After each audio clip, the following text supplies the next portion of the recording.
Good morning, students.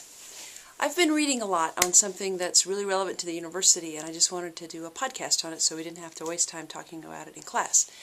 So the big question is, the university is considering going from 6-week sessions to 8-week sessions for their undergraduate programming. Most of you know that we kind of have an intensive course format where undergraduates have 6 weeks in each class, okay? And they only take usually 1 or 2 classes at most. So it's a different format than probably most of you went to school for your bachelor's degree with a traditional semester style format. So my question to the university was basically trifold as we discuss this. So I'm on the faculty senate, and so we have discussions about big policies like this and how they will impact the university.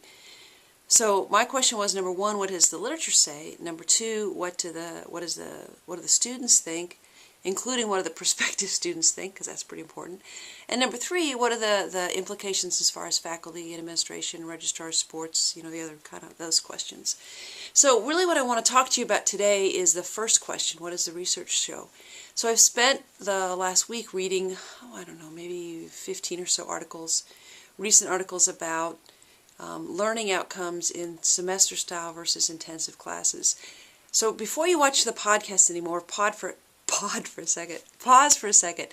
Tell me, what do you think the research is going to show regarding learning outcomes in intensive versus semester classes?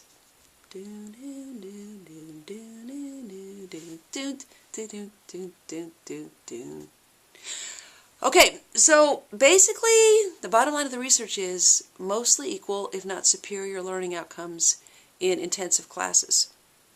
That's interesting. I don't think a lot of people expected to find that. So let's talk about some of the problems with that literature and more of the logistics. The two methodological problems are, 1, we can't randomly assign students to intensive versus traditional class styles.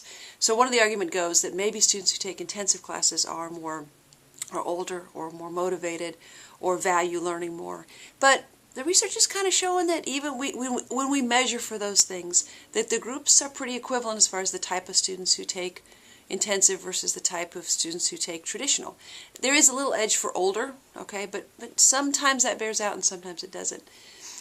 So generally we have students with the same need for achievement, the same level of motivation, all those things before the course starts. So they're fairly equivalent groups. So that takes care of one big discussion.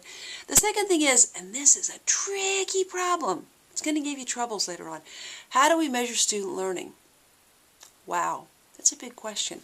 It's kind of a sticky wicket in our field because one of the ways we might think to measure it is grades. That's not very good, right? You have had A's where you didn't learn a darn thing, and you've had a C in a course where you learned a tremendous amount.